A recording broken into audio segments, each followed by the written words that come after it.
England के हार्विच शहर के एक बंदरगाह में एक छोटी काली दाढ़ी वाला आदमी बोट से नीचे उतरा। उसकी कोट की जेब में एक रिवॉल्वर था और वो आदमी यूरोप के सबसे बुद्धिमान व्यक्तियों में से एक था। उसका नाम था वैलेंटिन, पेरिस पुलिस का चीफ ऑफिसर और पूरी दुनिया का सबसे विख्यात जासूस। वो ब्रिस्टल शहर से लंदन एक शातिर मुजरिम का पीछा करते हुए आया था। वो उस सदी की सबसे बड़ी गिरफ्तारी करने वाला था। हार्विच शहर से वैलेंटिन ने एक ट्रेन पकड़ी जो लंदन जाती थी। लंदन में एक बड़े समारोह का आयोजन किया गया था। वो था देश विदेश के गिरजाघरों से आए हुए छोटे बड़े पादरियों की मीटिंग। और वैलेंटिन को खबर मिली थी कि फ्लैम्बो उस मीटिंग को अपने किसी जुर्म को अंजाम देने के लिए इस्तेमाल करने वाला है। फ्लैम्बो एक ताकतवर और शातिर मुजरिम था जिसे 11 मुल्कों की पुलिस भी गिरफ्तार नहीं कर सकी थी।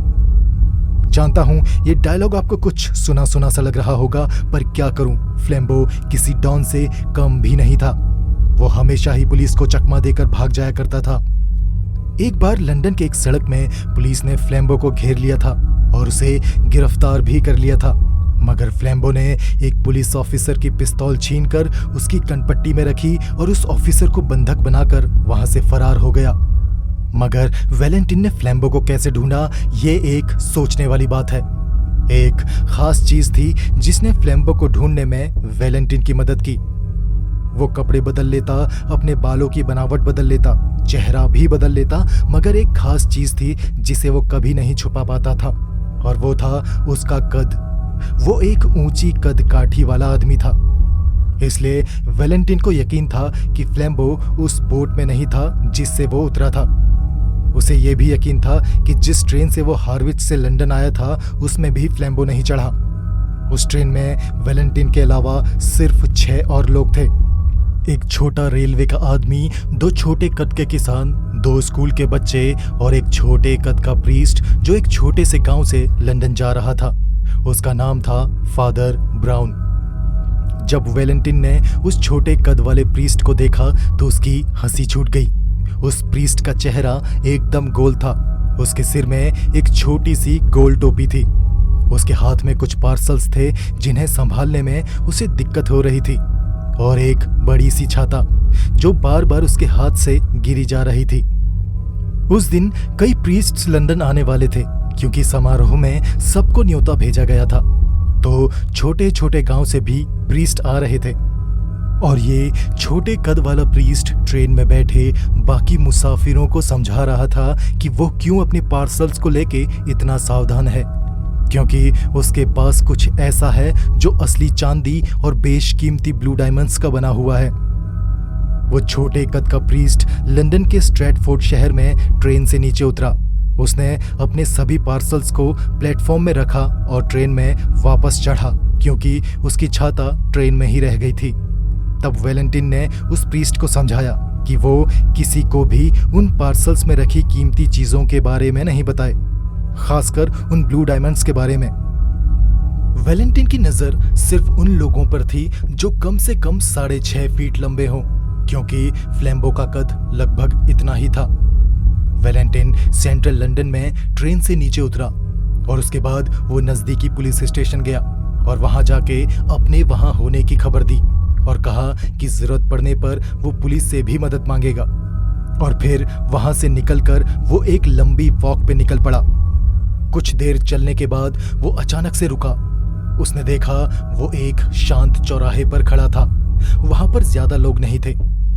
वैलेंटिन ने देखा उसकी एक तरफ ऊंची ऊंची इमारतें थी और उन इमारतों के बीच एक छोटा सा रेस्टोरेंट था। तो वैलेंटिन उस रेस्टोरेंट की तरफ बढ़ा और उसके सामने जाकर खड़ा हो गया और उस रेस्टोरेंट को देखने लगा। उसने अपने कोट की जेब से एक सिगरेट का पैकेट निकाला और एक सिगरेट सुलगाकर धुआं छोड़ते हुए सोचने लगा कि वो एक शातिर मुजरिम को गिरफ्तार करने वहां आया है, मगर उसके पास कोई सुराग नहीं है। अगर होता तो वो उसके सहारे उस तक पहुंच ही जाता, मगर अभी उसे सिर्फ अपने अनुमान का सहारा लेकर आगे बढ़ना पड़ेगा। कहीं ना कहीं से तो शुरुआत करनी ही पड़ेगी, इसलिए इस रेस्टोरेंट से ही शुरुआत करते हैं। वो उस रेस्टोरेंट के अंदर घुसा और एक खिड़की वाली टेबल के पास जाकर बैठ गया। उसने वेटर को एक कॉफी का ऑर्डर दिया। कुछ देर बाद वेटर एक छोटी तस्तरी में कॉफी का कप और एक चम्मच लेकर आया और मुस्कुराते हुए वैलेंटिन के सामने टेबल में रखकर चला गया। वैलेंटिन ने टेबल में रखे चीनी के कप में से एक चम्मच चीनी उठाई और उसे अपनी कॉफी में घोल लिया और उसके बाद उसने अपनी कॉफी का एक घूंट पिया और घूंट पीते ही उसे न जाने क्या हुआ, उसने तुरंत ही कप वापस टेबल में रख दिया और उसके मुंह से निकला, ओ नहीं, मैंने चीनी की जगह इसमें नमक घोल दिया। वैलेंटिन ने सामने टेबल में रखे कप में देखा, उसमें सफेद नमक रखा हुआ था। उसने सोचा, ये तो चीनी रखने के लिए होता है, इन्होंने इसमें नमक क्यों रखा है? उसने दूसरे कप में देखा जिसमें नमक रखा जाता है। उसने चखा तो पाया कि उसमें चीनी रखी हुई थी। वैलेंटिन ने उस रेस्टोरेंट में चारों तरफ नजर घुमाई। उस अजीब से रेस्टोरेंट की सफेद दीवार में एक दो काले धब्बों के अलावा कुछ नहीं था। वैलेंटिन ने वेटर को बुलाया और उसको चीनी चखने के लिए कहा। उस वेटर की आंखें नींद से आधी बंद थी, मगर जब उसने चीनी चखी तो उसकी दोनों आंखें पूरी खुल गई। वो बोला, ये तो नमक है। वैलेंटिन गुस्से से बोला, क्या हर सुबह आप अपने कस्टमर्स के साथ ऐसा ही भद्दा मजाक करते हैं? वेटर समझ नहीं पा रहा था कि क्या कहे, मगर तभी अचानक उसे कुछ याद आया और वो बोला, ये उन दो पादरियों का काम है। दो पादरी? भौवें सिकोड़ते हुए वैलेंटिन बोला, हाँ, वो दो पादरी जिन्होंने सूप दीवार में फेंका था। वहां देखिए, वो धब्बे उसी सूप के हैं। वेटर सामने दीवार की तरफ इशारा करते हुए बोला। वैलेंटिन ने दोबारा दीवार के उन काले धब्बों की तरफ देखा। वेटर फिर बोला, वो दोनों आज सुबह अंदर आए थे और उन्होंने सूप पिया। वो दोनों काफी शांत थे। उनमें से एक प्रीस्ट ने बिल के पैसे दिए और रेस्टोरेंट से बाहर चला गया, मगर दूसरा वाला कुछ देर अंदर ही था। वो अपनी कुछ चीजों को संभाल रहा था। फिर उसने अपने सूप के कटोरे को उठाया जिसमें अभी भी आधा सूप बचा हुआ था। उसने वो सूप दीवार में फेंक दिया। उस वक्त मैं अंदर कमरे में था। आवाज सुनकर बाहर आया तो देखा रेस्टोरेंट में कोई नहीं था। मैं उनका पीछा करते हुए बाहर भागा, मगर तब तक वो बहुत दूर जा चुके थे। वो दोनों उस कोने में उस सड़क की तरफ गए हैं। वेटर ने खिड़की से बाहर इशारा करते हुए कहा। डिटेक्टिव वैलेंटिन तुरंत खड़ा उठा। उसने अपना हैट पहना और बिल के पैसे दिए और तुरंत रेस्टोरेंट से बाहर निकला। वो उसी सड़क की तरफ गया जिस तरफ उस वेटर ने बताया था कि वो दोनों प्रीस्ट्स उस तरफ गए हैं। वैलेंटिन उन दोनों को ढूंढने के लिए बहुत उत्तेजित और जल्दी में था, मगर तभी उसने कुछ देखा। एकाएक ही उसके कदम रुक गए। उसने एक दुकान देखी। वो एक फलों की दुकान थी जिसके सामने कुछ फलों की टोकरियां थी और कुछ मूंगफली की टोकरियां। उन टोकरियों में कार्ड रखे हुए थे। मूंगफली की टोकरी के ऊपर रखे कार्ड्स में लिखा था, मीठे संतरे 1 पैसे में 2, और संतरों की टोकरी के ऊपर रखे कार्ड में लिखा था, स्वादिष्ट मूंगफली 4 पैसे में 1 बैग। वैलेंटिन ने उन दोनों कार्ड्स को देखकर सोचा, ऐसी घटना मेरे साथ पहले भी हो चुकी है। उसने उन कार्ड्स के बारे में दुकान के मालिक को बताया। दुकान का मालिक कुछ बोला नहीं। उसने उन दोनों कार्ड्स को उठाकर वापस सही जगह में रख दिया। उस दुकान के मालिक का मूड थोड़ा खराब लग रहा था। वैलेंटिन ने उससे पूछा, क्या आप बता सकते हैं कि इन कार्ड्स की अदला बदली कैसे हुई थी? कहीं आपके यहाँ वो 2 पादरी तो नहीं आए थे? दुकान के मालिक ने गुस्से से वैलेंटिन की तरफ देखा और बोला, क्या तुम उनके दोस्त हो? अगर हाँ, तो तुम उनसे कहना कि अगर उन्होंने दोबारा मेरे सेब चुराने की कोशिश की तो मैं उन दोनों की खोपड़ी तोड़ दूंगा। वैलेंटिन ने आश्चर्य से पूछा, क्या उन्होंने तुम्हारे सेब चुराए? उनमें से एक ने चुराए। उनमें से एक आया और मेरे सेब चुरा कर चला गया, दुकान का मालिक बोला। वैलेंटिन ने फिर पूछा, अच्छा, वो दोनों किस तरफ गए हैं? वो आदमी ने हाथ से इशारा करते हुए कहा, वो उधर दाहिनी सड़क की तरफ गए हैं। डिटेक्टिव वैलेंटिन ने दुकान वाले को शुक्रिया कहा और तेजी से उसी तरफ बढ़ा जिस तरफ दुकान वाले ने बताया था। चलते चलते वो एक चौराहे पर पहुंचा। वहां उसे एक पुलिस वाला मिला। डिटेक्टिव वैलेंटिन ने उस पुलिस वाले को अपना परिचय दिया और उससे पूछा कि क्या उसने 2 पादरियों को देखा। पुलिस वाला हंसते हुए बोला, हाँ, बिल्कुल देखा। उनमें से एक तो बिल्कुल जोकर लग रहा था। वो सड़क के बीचों बीच खड़ा होकर अपने पार्सल्स गिराए जा रहा था। उसे देखकर मुझे बड़ी हंसी आ रही थी। वैलेंटिन ने पूछा, वो दोनों किस तरफ गए हैं? पुलिस वाले ने एक तरफ इशारा करते हुए कहा, जहां वो पीली बसें खड़ी है ना, वो दोनों उसी तरफ गए थे। फिर वैलेंटिन ने उस पुलिस वाले को बताया कि वो एक गंभीर स्थिति में फंसा है, उसे 2 पुलिस वाले चाहिए। 2 मिनट के अंदर वहां 2 और पुलिस वाले आकर खड़े हो गए, जिनमें से एक इंस्पेक्टर था और दूसरा डिटेक्टिव। इंस्पेक्टर वैलेंटिन से बोला, जी सर कहिए क्या करना है। वैलेंटिन बोला, हमें सबसे पहले उस बस में चढ़ना है। जब वो तीनों उस बस में बैठे तो इंस्पेक्टर बोला, वैसे टैक्सी से जाते तो जल्दी पहुंचते, ये पीली बसें लंदन के दक्षिणी क्षेत्र में पहुंचने में बहुत देर लगाती हैं। उसके साथ आया दूसरा डिटेक्टिव खामोश बैठा हुआ था। दिन के खाने का वक्त हो गया था, मगर वो सफर ऐसा था मानो जैसे कभी खत्म ही नहीं होगा। वैलेंटिन भी चुपचाप बैठा हुआ बस की खिड़की से बाहर देख रहा था, मगर उसके साथ आए दोनों पुलिस वाले अपनी सीट में बैठे बैठे ही सो गए थे। तभी वैलेंटिन ने बस को रुकने के लिए कहा और चीखते हुए बस से बाहर भागा। उसके साथ आए दोनों पुलिस वाले भी उसके पीछे पीछे भागे। वैलेंटिन बोला, वहां उस तरफ, उस बिल्डिंग की तरफ जिसकी खिड़की टूटी हुई है। वैलेंटिन का इशारा एक रेस्टोरेंट की तरफ था, जिसकी बड़ी सी खिड़की के कांच में एक छेद था। इंस्पेक्टर बोला, हाँ, मगर उस खिड़की का हमसे क्या ताल्लुक। वैलेंटिन को गुस्सा आ गया। वो बोला, समझो इसे, हमारे पास कोई सुराग नहीं है, तो क्या हमें ऐसी संदिग्ध इशारों को नजरअंदाज करना चाहिए। वैलेंटिन उस रेस्टोरेंट की तरफ बढ़ा और उसके पीछे पीछे वो दोनों पुलिस वाले भी। वहां बैठकर उन तीनों ने भोजन किया। पूरे वक्त वैलेंटिन की नजर खिड़की के कांच में हुए उस छेद की तरफ ही थी, मगर उसे कुछ भी समझ नहीं आ रहा था।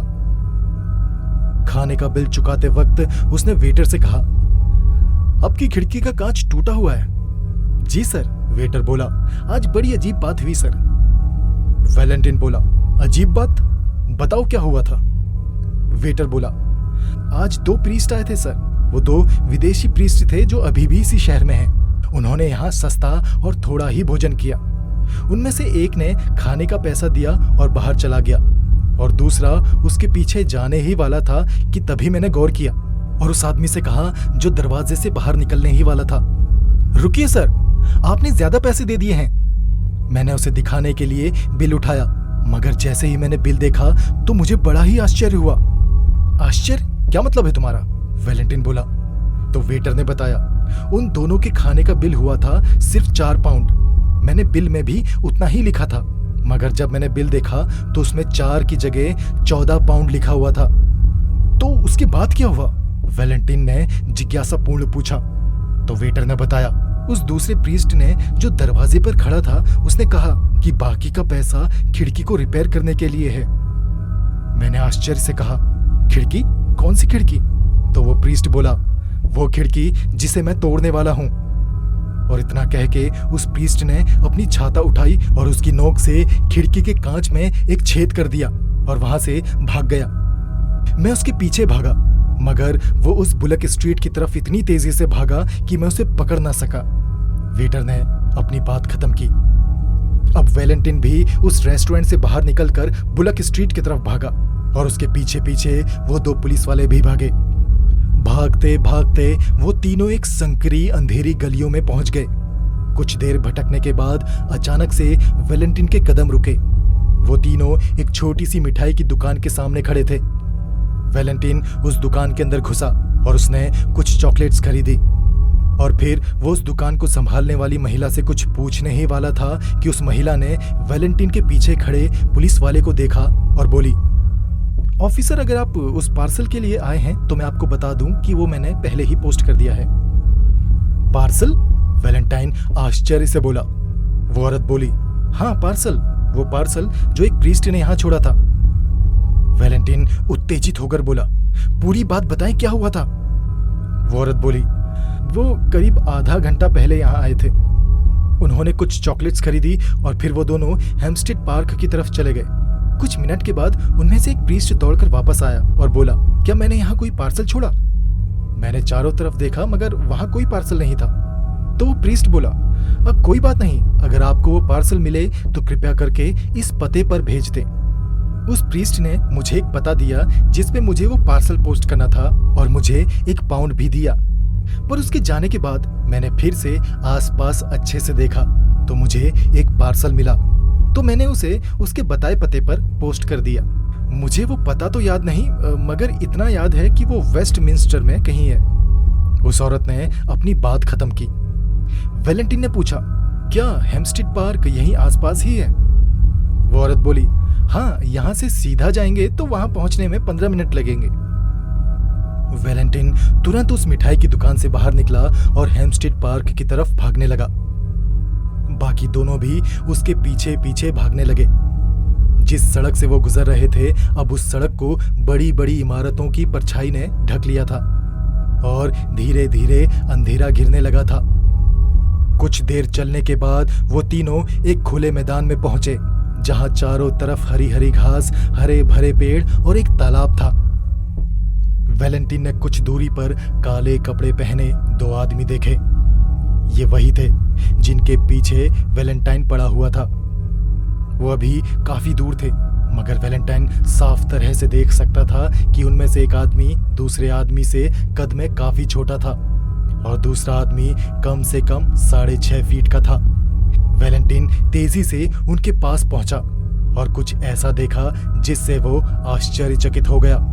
वो छोटे कद वाला प्रीस्ट वही था जो वैलेंटिन के साथ ट्रेन में लंदन आया था, फादर ब्राउन, जिसके पास कुछ पार्सल्स थे और वो एक बहुत पुराना चांदी का क्रॉस लेकर आया था जिसमें बेशकीमती ब्लू डायमंड्स जड़े हुए थे।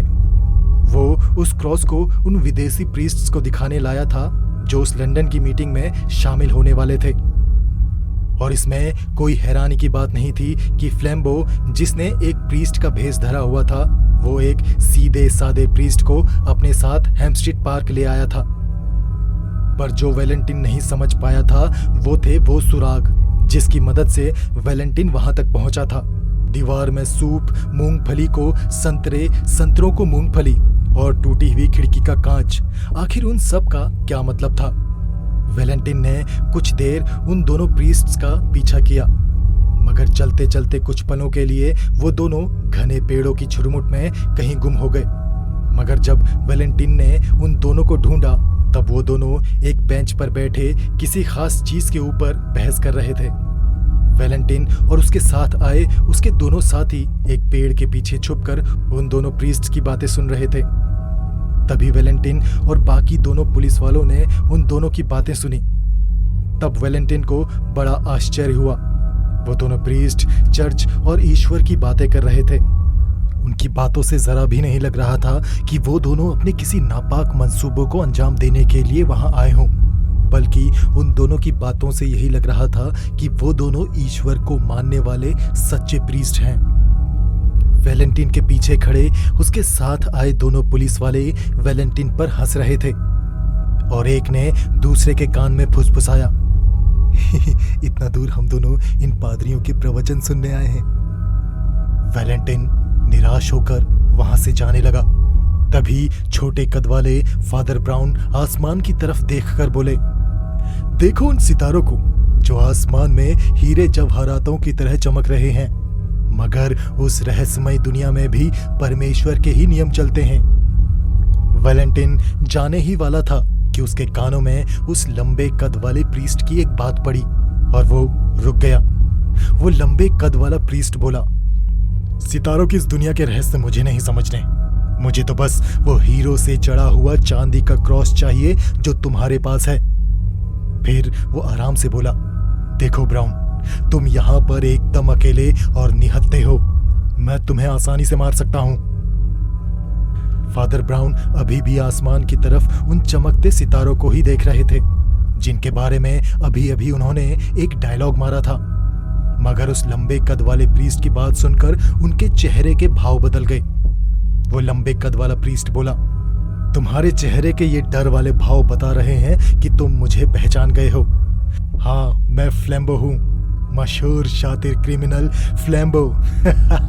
मेरे पास पूरी रात नहीं पड़ी। चलो चुपचाप मुझे वो क्रॉस दे दो। तभी फादर ब्राउन बोले, नहीं, मैं तुम्हें वो हरगिज नहीं दूंगा।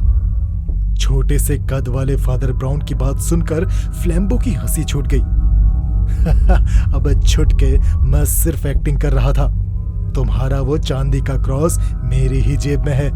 फादर ब्राउन आश्चर्य से बोले, नहीं, तुम झूठ बोल रहे हो। फ्लैम्बो फिर हंसा और बोला, ये सच है छुटके।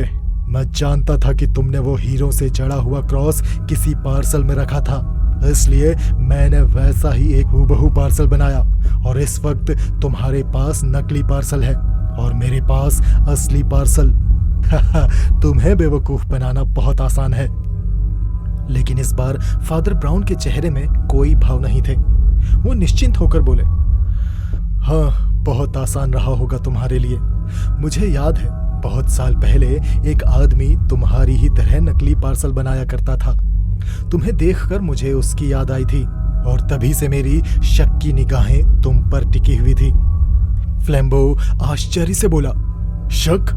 तो तुम्हें मुझ पर पहले से शक था, या तब हुआ जब मैं तुम्हें यहाँ इस सुनसान पार्क में लेकर आया? नहीं नहीं, फादर ब्राउन बोले, जब हम पहली बार मिले तब मैंने तुम्हारी कोट की आस्तीन के अंदर कुछ देखा था। शायद वो चाकू था। फ्लैम्बो बोला, वो चाकू ही था, ये तुम्हें कैसे पता? फादर ब्राउन बोले, जब मैं हार्टपूल के एक चर्च में एक पादरी था, तब वहां मैं 3 आदमियों को जानता था जो इसी तरह चाकू को अपनी आस्तीन के नीचे छुपा कर रखते थे, इसलिए मेरी निगाहें तुम पर थी। मैंने तुम्हें पार्सल्स की अदला बदली करते देख लिया था और मैंने उन्हें वापस बदल लिया और असली वाले पार्सल को वही मिठाई की दुकान पर छोड़ दिया था। फ्लैम्बो के चेहरे के भाव आश्चर्य में बदलते जा रहे थे। फादर ब्राउन आगे बोले, मैं उस मिठाई की दुकान में वापस गया और उस दुकान की महिला से पूछा कि क्या उसने कोई पार्सल देखा। उस महिला ने कोई पार्सल नहीं देखा था, क्योंकि तब वहां कोई पार्सल था ही नहीं। मैंने उस महिला को एक एड्रेस दिया और कहा कि अगर उसे कोई पार्सल मिले तो वो उसे इस पते पर पोस्ट कर दे। मैं जानता था कि मैंने वहां कोई पार्सल छोड़ा ही नहीं था, लेकिन उस महिला को एड्रेस देने के बाद मैंने चुपचाप वो असली वाला पार्सल वहीं उसकी दुकान में छोड़ दिया और बाहर आ गया। अब तक तो उसे वो पार्सल मिल भी गया होगा और उसने वो पार्सल वेस्टमिंस्टर में रहने वाले मेरे एक दोस्त को भेज भी दिया होगा। ये कला मैंने हार्टपूल के एक आदमी से सीखी थी जो रेलवे स्टेशन से हैंडबैग्स चुराता था। उस आदमी ने कन्फेशन बॉक्स में मुझे अपने गुनाहों के बारे में बताया था और पश्चाताप किया। आज वो अच्छा आदमी है, लेकिन उसकी कला आज देखो मेरे काम आ ही गई। फ्लैम्बो का चेहरा सुर्ख हो चला था। उसने अपनी जेब से वो पार्सल निकाला और खोला। उसके अंदर सिर्फ कागज के टुकड़े और कंकड़ थे। वो गुस्से से आग बबूला हो उठा और फादर ब्राउन पर चिल्लाया, मुझे विश्वास नहीं हो रहा कि तुम जैसे मामूली पादरी ने मुझे बेवकूफ बनाया। मुझे यकीन है वो चांदी का क्रॉस अभी भी तुम्हारे ही पास है। चलो चुपचाप उसे मेरे हवाले कर दो। फादर ब्राउन बड़ी ही शालीनता से बोले, नहीं, पहली बात ये कि तुम वो मुझसे नहीं ले सकते क्योंकि वो मेरे पास है ही नहीं, और दूसरा ये कि हम यहाँ पर अकेले नहीं हैं। उस पेड़ के पीछे 2 ताकतवर पुलिस वाले और एक होशियार डिटेक्टिव हम पर नजर रखे हुए हैं। फ्लैम्बो आश्चर्य से बोला, वो यहाँ तक कैसे पहुंचे? फादर ब्राउन बोले, बताता हूँ।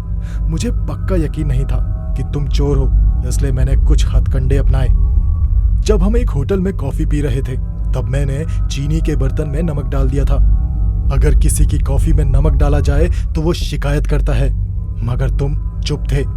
तुम्हारी चुप्पी के पीछे कुछ वजह जरूर थी। तुम तमाशा नहीं चाहते थे और पकड़े नहीं जाना चाहते थे। और फिर मैंने खाने के बिल के पैसों में भी कुछ हेर फेर की। 4 की जगह 14 लिख दिया, मगर तुम तब भी चुप रहे। तुमने चुपचाप बिल चुका दिया, जबकि खाने का बिल उतना हो ही नहीं सकता था, क्योंकि तुम नहीं चाहते थे कि कोई बहस हो और तुम पर सबकी नजरें पड़े।